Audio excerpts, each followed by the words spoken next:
The Rats in the Walls, by H.P. Lovecraft, published 1924.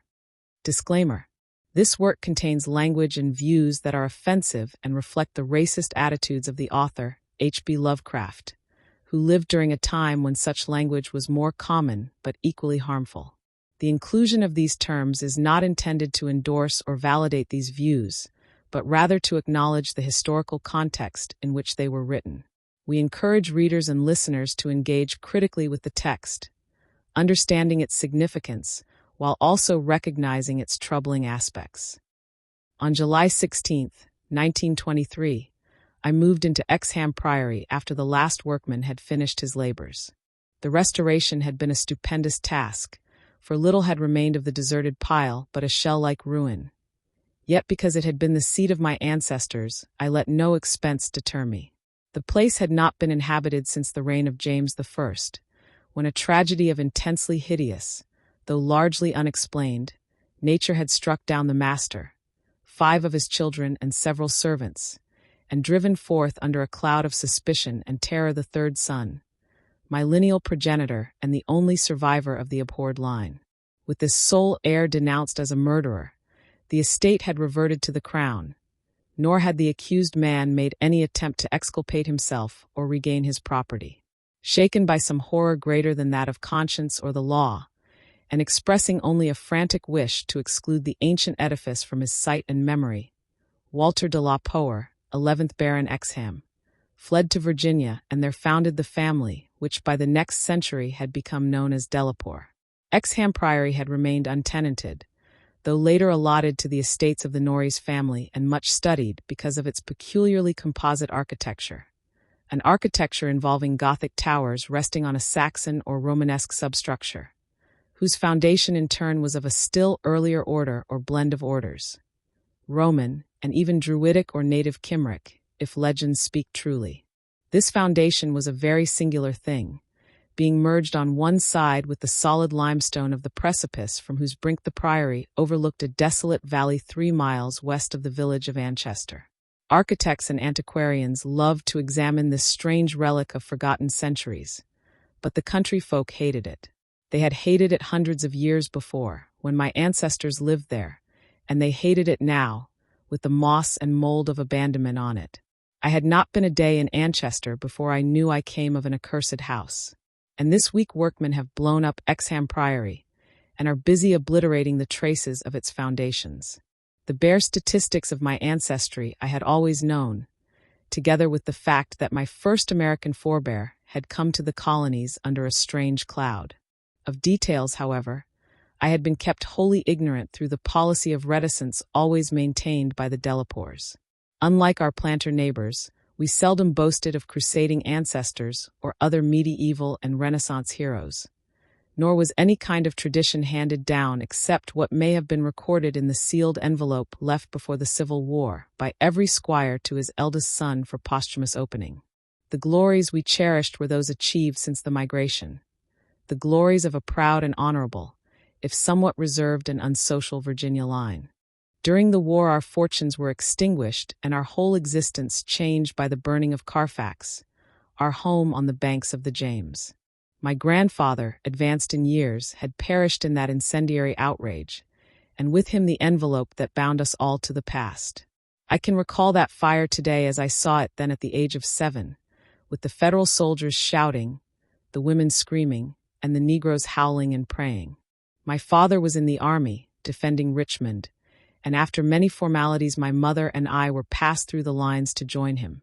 When the war ended we all moved north, whence my mother had come, and I grew to manhood, middle age, and ultimate wealth as a stolid Yankee. Neither my father nor I ever knew what our hereditary envelope had contained, and as I merged into the grayness of Massachusetts business life, I lost all interest in the mysteries which evidently lurked far back in my family tree. Had I suspected their nature, how gladly I would have left Exham Priory to its moss, bats, and cobwebs. My father died in 1904, but without any message to leave me, or to my only child, Alfred, a motherless boy of 10. It was this boy who reversed the order of family information.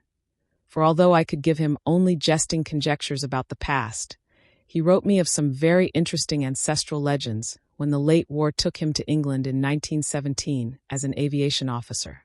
Apparently, the Delapores had a colorful and perhaps sinister history, for a friend of my son's, Captain Edward Norreys of the Royal Flying Corps, dwelt near the family seat at Ancestor and related some peasant superstitions which few novelists could equal for wildness and incredibility. Norreys himself, of course, did not take them seriously, but they amused my son and made good material for his letters to me. It was this legendary which definitely turned my attention to my transatlantic heritage and made me resolve to purchase and restore the family seat which Norreys shewed to Alfred in its picturesque desertion, and offered to get for him at a surprisingly reasonable figure, since his own uncle was the present owner. I bought Exham Priory in 1918, but was almost immediately distracted from my plans of restoration by the return of my son as a maimed invalid. During the 2 years that he lived, I thought of nothing but his care, having even placed my business under the direction of partners. In 1921, as I found myself bereaved and aimless, a retired manufacturer no longer young, I resolved to divert my remaining years with my new possession. Visiting Ancestor in December, I was entertained by Captain Norreys, a plump, amiable young man who had thought much of my son, and secured his assistance in gathering plans and anecdotes to guide in the coming restoration. Exham Priory itself I saw without emotion, a jumble of tottering medieval ruins covered with lichens and honeycombed with rooks' nests, perched perilously upon a precipice, and denuded of floors or other interior features save the stone walls of the separate towers. As I gradually recovered the image of the edifice as it had been when my ancestor left it over 3 centuries before, I began to hire workmen for the reconstruction. In every case, I was forced to go outside the immediate locality, for the Ancestor villagers had an almost unbelievable fear and hatred of the place. This sentiment was so great that it was sometimes communicated to the outside laborers, causing numerous desertions, whilst its scope appeared to include both the priory and its ancient family. My son had told me that he was somewhat avoided during his visits because he was a Delapore, and I now found myself subtly ostracized for a like reason until I convinced the peasants how little I knew of my heritage. Even then they sullenly disliked me, so that I had to collect most of the village traditions through the mediation of Norreys. What the people could not forgive, perhaps, was that I had come to restore a symbol so abhorrent to them. For, rationally or not, they viewed Exham Priory as nothing less than a haunt of fiends and werewolves. Piecing together the tales which Norreys collected for me, and supplementing them with the accounts of several savants who had studied the ruins, I deduced that Exham Priory stood on the site of a prehistoric temple, a druidical or anti-druidical thing which must have been contemporary with Stonehenge. That indescribable rites had been celebrated there, few doubted, and there were unpleasant tales of the transference of these rites into the Sibyl worship which the Romans had introduced. Inscriptions still visible in the subcellar bore such unmistakable letters as Devi, Ops, Magna, Mat, sign of the Magna Mater whose dark worship was once vainly forbidden to Roman citizens. Ancestor had been the camp of the 3rd Augustan Legion, as many remains attest, and it was said that the Temple of Sibyl was splendid and thronged with worshippers who performed nameless ceremonies at the bidding of a Phrygian priest. Tales added that the fall of the old religion did not end the orgies at the temple, but that the priests lived on in the new faith without real change. Likewise was it said that the rites did not vanish with the Roman power, and that certain among the Saxons added to what remained of the temple, and gave it the essential outline it subsequently preserved, making it the center of a cult feared through half the Heptarchy. About 1000 AD the place is mentioned in a chronicle as being a substantial stone priory, housing a strange and powerful monastic order, and surrounded by extensive gardens, which needed no walls to exclude a frightened populace. It was never destroyed by the Danes, though after the Norman conquest it must have declined tremendously, since there was no impediment when Henry III granted the site to my ancestor, Gilbert de la Poer, 1st Baron Exham, in 1261.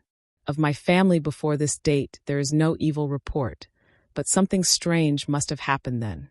In one chronicle there is a reference to a de la Poer as cursed of God in 1307, whilst village legendary had nothing but evil and frantic fear to tell of the castle that went up on the foundations of the old temple and priory.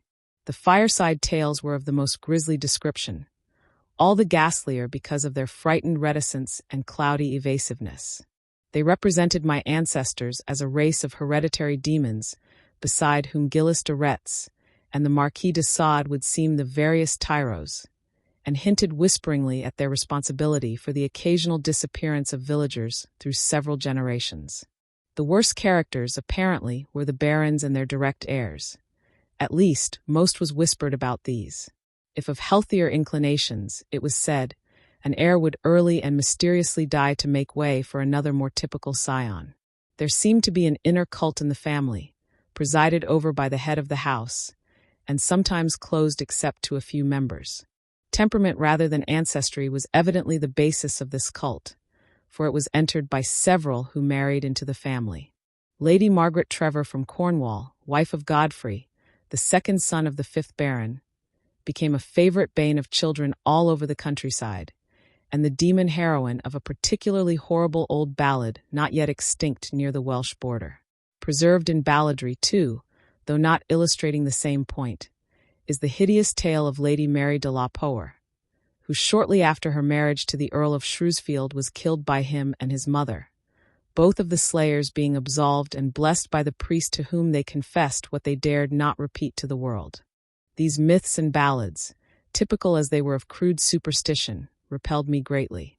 Their persistence and their application to so long a line of my ancestors were especially annoying, whilst the imputations of monstrous habits proved unpleasantly reminiscent of the one known scandal of my immediate forebears.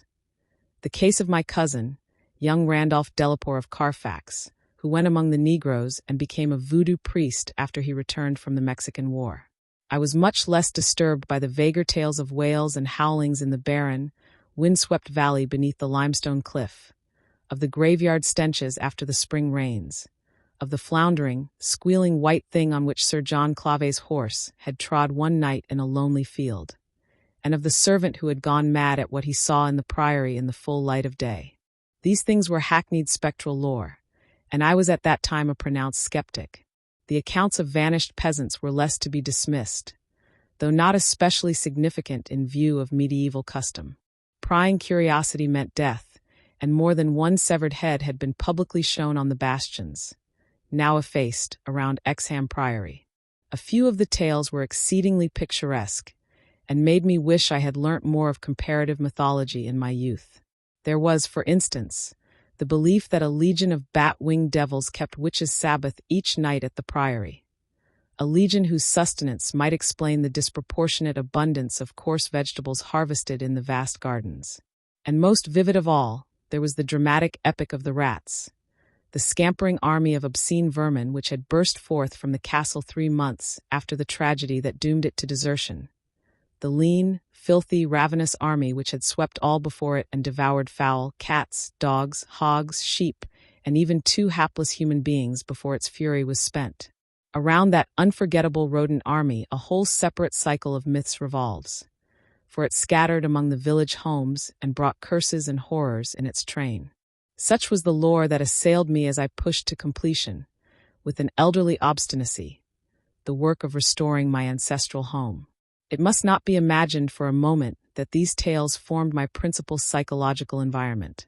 On the other hand, I was constantly praised and encouraged by Captain Norreys and the antiquarians who surrounded and aided me. When the task was done, over 2 years after its commencement, I viewed the great rooms, wainscot walls, vaulted ceilings, mullioned windows, and broad staircases with a pride which fully compensated for the prodigious expense of the restoration. Every attribute of the Middle Ages was cunningly reproduced, and the new parts blended perfectly with the original walls and foundations. The seat of my fathers was complete, and I looked forward to redeeming at last the local fame of the line which ended in me. I would reside here permanently and prove that a Delapore, for I had adopted again the original spelling of the name, need not be a fiend. My comfort was perhaps augmented by the fact that, although Exham Priory was medievally fitted, its interior was in truth wholly new and free from old vermin and old ghosts alike. As I have said, I moved in on July 16th, 1923. My household consisted of 7 servants and 9 cats, of which latter species I am particularly fond. My eldest cat, Niggerman, was 7 years old and had come with me from my home in Bolton, Massachusetts.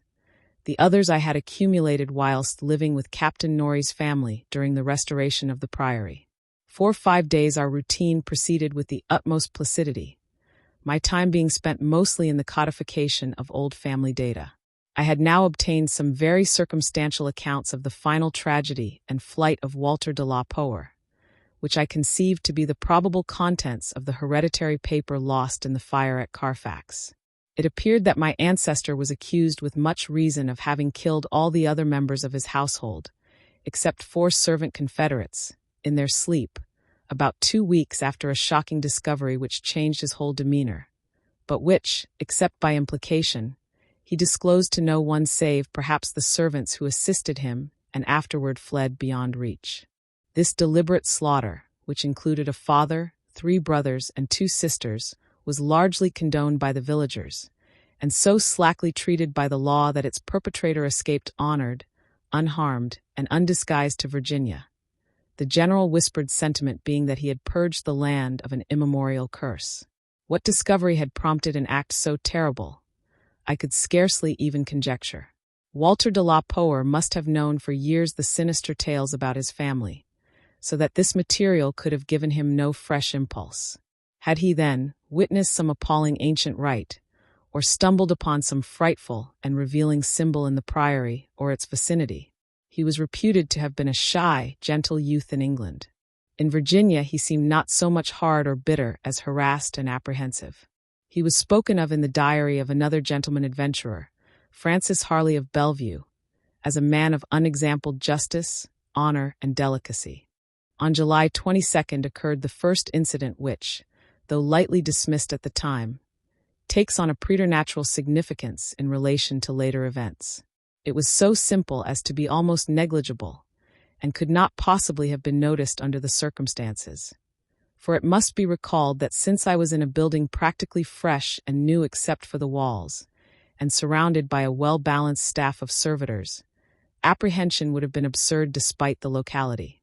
What I afterward remembered is merely this, that my old black cat, whose moods I know so well, was undoubtedly alert and anxious to an extent wholly out of keeping with his natural character. He roved from room to room, restless and disturbed, and sniffed constantly about the walls which formed part of the old Gothic structure. I realize how trite this sounds, like the inevitable dog in the ghost story, which always growls before his master sees the sheeted figure. Yet I cannot consistently suppress it. The following day a servant complained of restlessness among all the cats in the house. He came to me in my study, a lofty west room on the 2nd story, with groined arches, black oak paneling, and a triple Gothic window overlooking the limestone cliff and desolate valley. And even as he spoke I saw the jetty form of Niggerman creeping along the west wall and scratching at the new panels which overlaid the ancient stone. I told the man that there must be some singular odor or emanation from the old stonework, imperceptible to human senses, but affecting the delicate organs of cats even through the new woodwork. This I truly believed, and when the fellow suggested the presence of mice or rats, I mentioned that there had been no rats there for 300 years, and that even the field mice of the surrounding country could hardly be found in these high walls, where they had never been known to stray. That afternoon I called on Captain Norrie's, and he assured me that it would be quite incredible for field mice to infest the Priory in such a sudden and unprecedented fashion. That night, dispensing as usual with a valet, I retired in the West Tower chamber which I had chosen as my own, reached from the study by a stone staircase and short gallery, the former partly ancient, the latter entirely restored. This room was circular, very high, and without wainscoting, being hung with arras which I had myself chosen in London. Seeing that Niggerman was with me, I shut the heavy Gothic door and retired by the light of the electric bulbs which so cleverly counterfeited candles, finally switching off the light and sinking on the carved and canopied four-poster, with the venerable cat in his accustomed place across my feet. I did not draw the curtains, but gazed out at the narrow north window which I faced. There was a suspicion of aurora in the sky, and the delicate traceries of the window were pleasantly silhouetted. At some time I must have fallen quietly asleep, for I recall a distinct sense of leaving strange dreams, when the cat started violently from his placid position. I saw him in the faint auroral glow, head strained forward, for feet on my ankles, and hind feet stretched behind. He was looking intensely at a point on the wall somewhat west of the window, a point which to my eye had nothing to mark it, but toward which all my attention was now directed. And as I watched, I knew that Niggerman was not vainly excited. Whether the heiress actually moved I cannot say. I think it did, very slightly. But what I can swear to is that behind it I heard a low, distinct scurrying as of rats or mice. In a moment the cat had jumped bodily on the screening tapestry, bringing the affected section to the floor with his weight, and exposing a damp, ancient wall of stone, patched here and there by the restorers, and devoid of any trace of rodent prowlers. Niggerman raced up and down the floor by this part of the wall, clawing the fallen heiress, and seemingly trying at times to insert a paw between the wall and the oaken floor. He found nothing, and after a time returned wearily to his place across my feet. I had not moved, but I did not sleep again that night. In the morning I questioned all the servants, and found that none of them had noticed anything unusual, save that the cook remembered the actions of a cat which had rested on her windowsill. This cat had howled at some unknown hour of the night, awaking the cook in time for her to see him dart purposefully out of the open door down the stairs. I drowsed away the noontime, and in the afternoon called again on Captain Norreys, who became exceedingly interested in what I told him. The odd incidents, so slight yet so curious, appealed to his sense of the picturesque, and elicited from him a number of reminiscences of local ghostly lore. We were genuinely perplexed at the presence of rats, and Norreys lent me some traps in Paris Green, which I had the servants place in strategic localities when I returned. I retired early, being very sleepy, but was harassed by dreams of the most horrible sort. I seemed to be looking down from an immense height upon a twilit grotto, knee-deep with filth, where a white-bearded demon swineherd drove about with his staff a flock of fungus, flabby beasts whose appearance filled me with unutterable loathing. Then, as the swineherd paused and nodded over his task, a mighty swarm of rats rained down on the stinking abyss and fell to devouring beasts and man alike. From this terrific vision, I was abruptly awaked by the motions of Niggerman, who had been sleeping as usual across my feet. This time I did not have to question the source of his snarls and hisses, and of the fear which made him sink his claws into my ankle, unconscious of their effect. For on every side of the chamber the walls were alive with nauseous sound, the verminous slithering of ravenous, gigantic rats. There was now no aurora to shew the state of the heiress, the fallen section of which had been replaced, but I was not too frightened to switch on the light. As the bulbs leapt into radiance, I saw a hideous shaking all over the tapestry, causing the somewhat peculiar designs to execute a singular dance of death. This motion disappeared almost at once, and the sound with it. Springing out of bed, I poked at the heiress with the long handle of a warming pan that rested near, and lifted one section to see what lay beneath. There was nothing but the patched stone wall, and even the cat had lost his tense realization of abnormal presences. When I examined the circular trap that had been placed in the room, I found all of the openings sprung, though no trace remained of what had been caught and had escaped. Further sleep was out of the question, so, lighting a candle, I opened the door and went out in the gallery toward the stairs to my study, Niggerman following at my heels. Before we had reached the stone steps, however, the cat darted ahead of me and vanished down the ancient flight. As I descended the stairs myself, I became suddenly aware of sounds in the great room below, sounds of a nature which could not be mistaken. The oak-paneled walls were alive with rats, scampering and milling, whilst Niggerman was racing about with the fury of a baffled hunter. Reaching the bottom, I switched on the light, which did not this time cause the noise to subside. The rats continued their riot, stampeding with such force and distinctness that I could finally assign to their motions a definite direction. These creatures, in numbers apparently inexhaustible, were engaged in one stupendous migration from inconceivable heights to some depth conceivably, or inconceivably, below. I now heard steps in the corridor, and in another moment 2 servants pushed open the massive door. They were searching the house for some unknown source of disturbance, which had thrown all the cats into a snarling panic and caused them to plunge precipitately down several flights of stairs and squat, yowling, before the closed door to the subcellar. I asked them if they had heard the rats, but they replied in the negative. And when I turned to call their attention to the sounds in the panels, I realized that the noise had ceased. With the two men, I went down to the door of the subcellar, but found the cats already dispersed. Later I resolved to explore the crypt below, but for the present I merely made a round of the traps. All were sprung, yet all were tenantless. Satisfying myself that no one had heard the rats save the felines and me, I sat in my study till morning, thinking profoundly and recalling every scrap of legend I had unearthed concerning the building I inhabited. I slept some in the forenoon, leaning back in the one comfortable library chair which my medieval plan of furnishing could not banish. Later I telephoned to Captain Norries, who came over and helped me explore the subcellar. Absolutely nothing untoward was found, although we could not repress a thrill at the knowledge that this vault was built by Roman hands. Every low arch and massive pillar was Roman, not the debased Romanesque of the bungling Saxons, but the severe and harmonious classicism of the age of the Caesars. Indeed, the walls abounded with inscriptions familiar to the antiquarians who had repeatedly explored the place. Things like P.Gd, Prop, Temp, Dona, and L. Prac. Versus, Pontify, 80s. The reference to 80s made me shiver, for I had read Catullus and knew something of the hideous rites of the Eastern god, whose worship was so mixed with that of Cybele. Norries and I, by the light of lanterns, tried to interpret the odd and nearly effaced designs on certain irregularly rectangular blocks of stone generally held to be altars, but could make nothing of them. We remembered that one pattern, a sort of rayed sun, was held by students to imply a non-Roman origin, suggesting that these altars had merely been adopted by the Roman priests from some older and perhaps aboriginal temple on the same site. On one of these blocks were some brown stains which made me wonder. The largest, in the center of the room, had certain features on the upper surface which indicated its connection with fire, probably burnt offerings. Such were the sights in that crypt before whose door the cats had howled, and where Norries and I now determined to pass the night.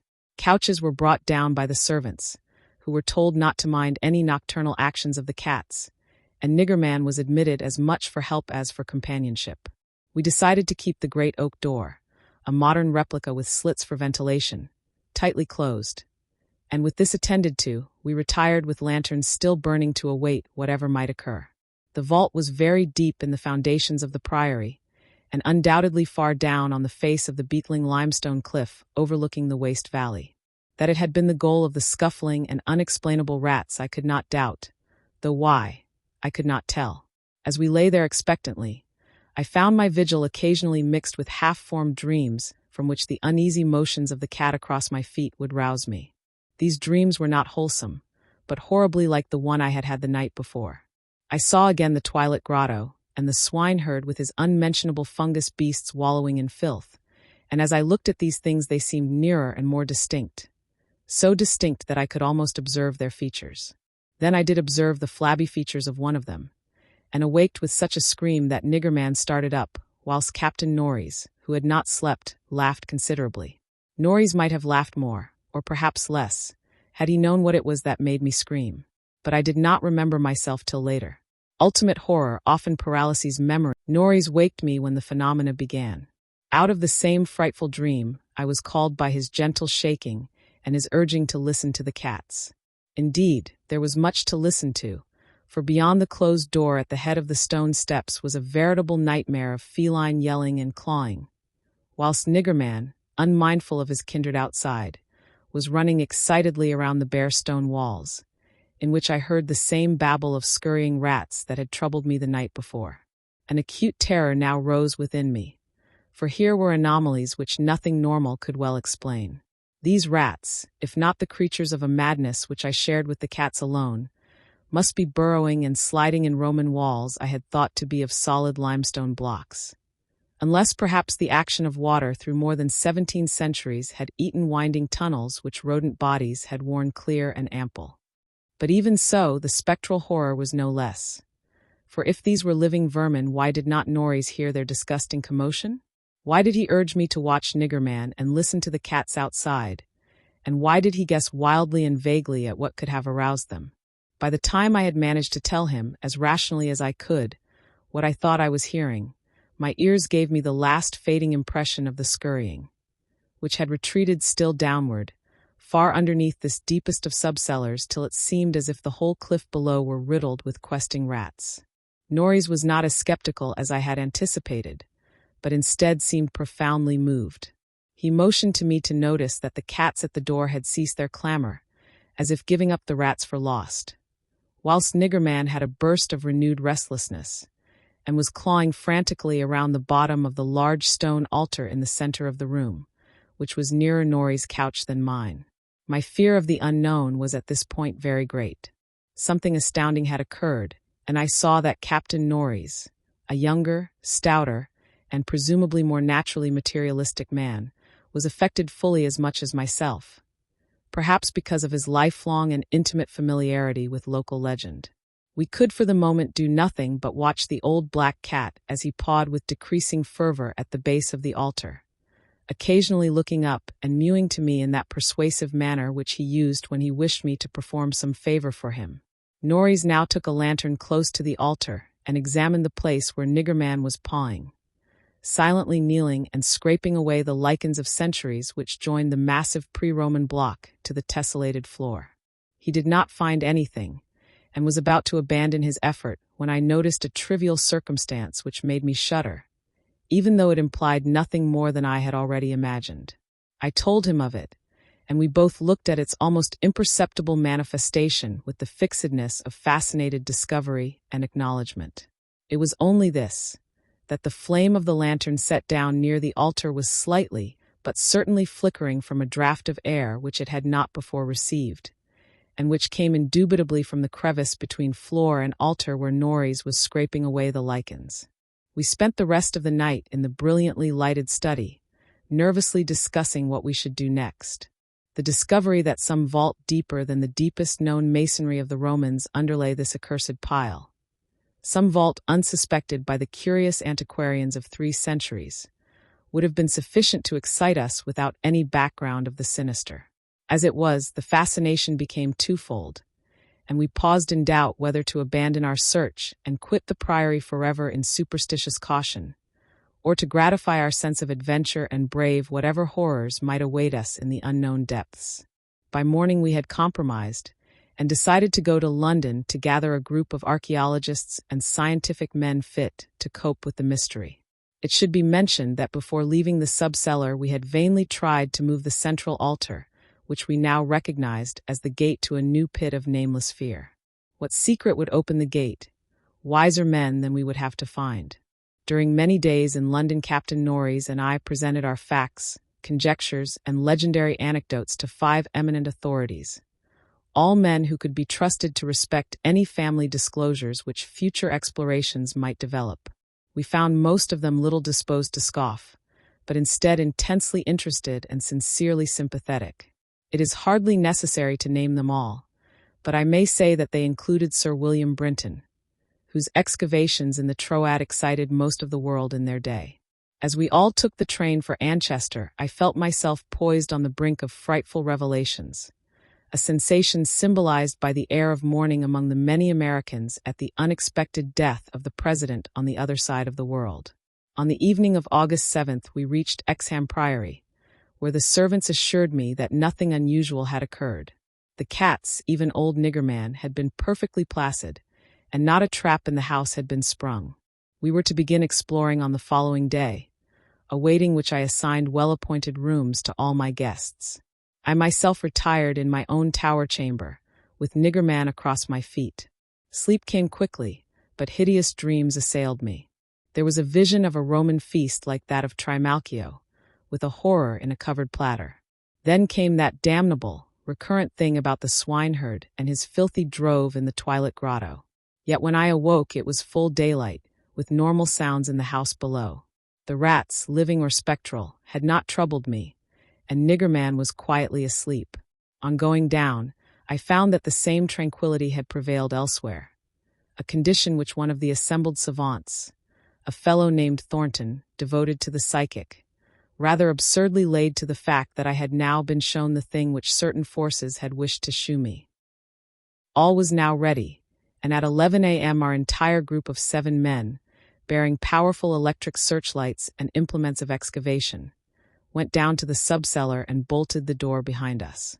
Niggerman was with us, for the investigators found no occasion to despise his excitability, and were indeed anxious that he be present in case of obscure rodent manifestations.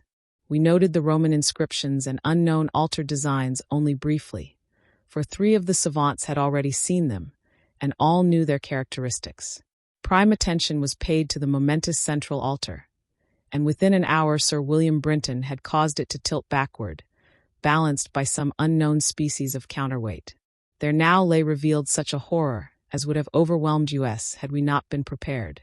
Through a nearly square opening in the tiled floor, sprawling on a flight of stone steps so prodigiously worn that it was little more than an inclined plane at the center, was a ghastly array of human or semi-human bones. Those which retained their collocation as skeletons shewed attitudes of panic fear, and over all were the marks of rodent gnawing. The skulls denoted nothing short of utter idiocy, cretinism, or primitive semi-apedom. Above the hellishly littered steps arched a descending passage seemingly chiseled from the solid rock, and conducting a current of air. This current was not a sudden and noxious rush as from a closed vault, but a cool breeze with something of freshness in it. We did not pause long, but shiveringly began to clear a passage down the steps. It was then that Sir William, examining the hewn walls, made the odd observation that the passage, according to the direction of the strokes, must have been chiseled from beneath. I must be very deliberate now, and choose my words. After ploughing down a few steps amidst the gnawed bones, we saw that there was light ahead. Not any mystic phosphorescence, but a filtered daylight which could not come except from unknown fissures in the cliff that overlooked the waste valley. That such fissures had escaped notice from outside was hardly remarkable, for not only is the valley wholly uninhabited, but the cliff is so high and beetling that only an aeronaut could study its face in detail.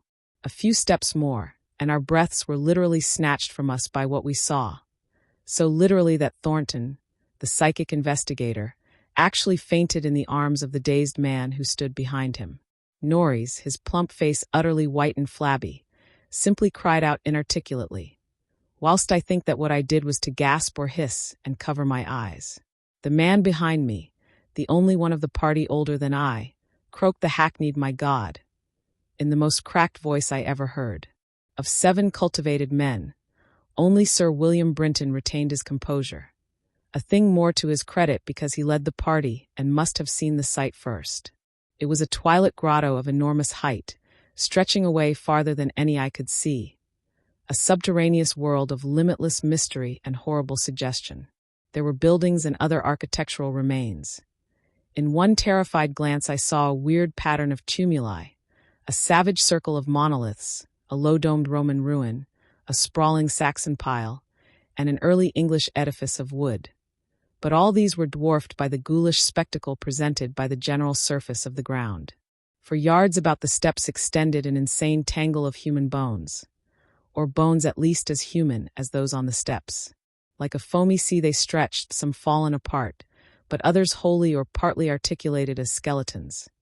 These latter invariably in postures of demoniac frenzy, either fighting off some menace or clutching other forms with cannibal intent.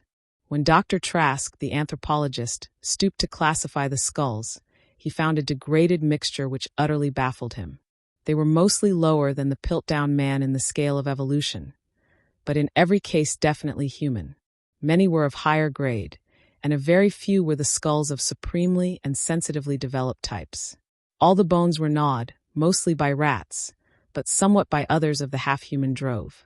Mixed with them were many tiny bones of rats, fallen members of the lethal army which closed the ancient epic. I wonder that any man among us lived and kept his sanity through that hideous day of discovery. Not Hoffman or Huysmans could conceive a scene more wildly incredible, more frenetically repellent, or more gothically grotesque than the twilit grotto through which we 7 staggered, each stumbling on revelation after revelation, and trying to keep for the nonce from thinking of the events which must have taken place there 300 years, or 1,000, or 2,000, or 10,000 years ago. It was the antechamber of hell, and poor Thornton fainted again when Trask told him that some of the skeleton things must have descended as quadrupeds through the last 20 or more generations. Horror piled on horror as we began to interpret the architectural remains. The quadruped things, with their occasional recruits from the biped class, had been kept in stone pens, out of which they must have broken in their last delirium of hunger or rat fear. There had been great herds of them, evidently fattened on the coarse vegetables whose remains could be found as a sort of poisonous ensilage at the bottom of huge stone bins older than Rome. I knew now why my ancestors had had such excessive gardens. Would to heaven I could forget. The purpose of the herds I did not have to ask. Sir William, standing with his searchlight in the Roman ruin, translated aloud the most shocking ritual I have ever known, and told of the diet of the antediluvian cult which the priests of Cybele found and mingled with their own. Norreys, used as he was to the trenches, could not walk straight when he came out of the English building. It was a butcher's shop and kitchen. He had expected that. But it was too much to see familiar English implements in such a place, and to read familiar English graffiti there, some as recent as 1610. I could not go in that building whose demon activities were stopped only by the dagger of my ancestor Walter de la Poer. What I did venture to enter was the low Saxon building, whose oaken door had fallen, and there I found a terrible row of 10 stone cells with rusty bars. 3 had tenants, all skeletons of high grade, and on the bony forefinger of one I found a seal ring with my own coat of arms.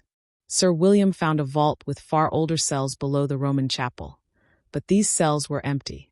Below them was a low crypt with cases of formally arranged bones, some of them bearing terrible parallel inscriptions carved in Latin, Greek, and the tongue of Phrygia. Meanwhile, Dr. Trask had opened one of the prehistoric tumuli, and brought to light skulls which were slightly more human than a gorilla's, and which bore indescribable ideographic carvings. Through all this horror my cat stalked unperturbed. Once I saw him monstrously perched atop a mountain of bones, and wondered at the secrets that might lie behind his yellow eyes. Having grasped to some slight degree the frightful revelations of this twilit area, an area so hideously foreshadowed by my recurrent dream, we turned to that apparently boundless depth of midnight cavern where no ray of light from the cliff could penetrate. We shall never know what sightless Stygian worlds yawned beyond the little distance we went, for it was decided that such secrets are not good for mankind. But there was plenty to engross us close at hand, for we had not gone far before the searchlights shewed that accursed infinity of pits in which the rats had feasted, and whose sudden lack of replenishment had driven the ravenous rodent army first to turn on the living herds of starving things, and then to burst forth from the priory in that historic orgy of devastation which the peasants will never forget. God! Those carrion black pits of sod, picked bones and open skulls. Those nightmare chasms choked with the pithecanthropoid, Celtic, Roman, and English bones of countless unhallowed centuries. Some of them were full, and none can say how deep they had once been. Others were still bottomless to our searchlights, and peopled by unnameable fancies. What I thought of the hapless rats that stumbled into such traps amidst the blackness of their quests in this grisly Tartarus. Once my foot slipped near a horribly yawning brink, and I had a moment of ecstatic fear. I must have been musing a long time, for I could not see any of the party but the plump Captain Norreys. Then there came a sound from that inky, boundless, farther distance that I thought I knew, and I saw my old black cat dart past me like a winged Egyptian god, straight into the illimitable gulf of the unknown. But I was not far behind, for there was no doubt after another second. It was the eldritch scurrying of those fiend-born rats, always questing for new horrors, and determined to lead me on even unto those grinning caverns of earth's center where Nyarlathotep, the mad faceless god, howls blindly to the piping of 2 amorphous idiot flute players. My searchlight expired, but still I ran. I heard voices and yowls and echoes, but above all there gently rose that impious, insidious scurrying, gently rising, as a stiff, bloated corpse gently rises above an oily river that flows under endless onyx bridges to a black, putrid sea. Something bumped into me, something soft and plump. It must have been the rats, the viscous, gelatinous, ravenous army that feast on the dead and the living. Why shouldn't rats eat a Delapore as a Delapore eats forbidden things? The war ate my boy, damn them all. And the Yanks ate Carfax with flames and burnt Grandsire Delapore and the secret. No, I tell you, I am not that demon swineherd in the Twilit Grotto. It was not Edward Norrie's fat face on that flabby fungus thing, who says I am a Delapore. He lived, but my boy died. Shall a Norries hold the lands of a Delapore? It's voodoo, I tell you. That spotted snake. Curse you, Thornton. I'll teach you to faint at what my family do. Splud, thou stinkard, I'll learn ye how to gust. Wolda ye swink me thilk wis? Magna Mater. 80s. Diatigade es ad aedan. Agus bias dunacort. Donas es dolazort, agus lidase. Ungle. RRLH. CHCHCH. That is what they say I said when they found me in the blackness after 3 hours. Found me crouching in the blackness over the plump, half-eaten body of Captain Norries, with my own cat leaping and tearing at my throat. Now they have blown up Exham Priory, taken my nigger man away from me, and shut me into this barred room at Hanwell with fearful whispers about my heredity and experiences. Thornton is in the next room, but they prevent me from talking to him. They are trying, too, to suppress most of the facts concerning the Priory. When I speak of poor Norries, they accuse me of a hideous thing, but they must know that I did not do it. They must know it was the rats, the slithering, scurrying rats whose scampering will never let me sleep. The demon rats that race behind the padding in this room and beckon me down to greater horrors than I have ever known. The rats they can never hear. The rats in the walls.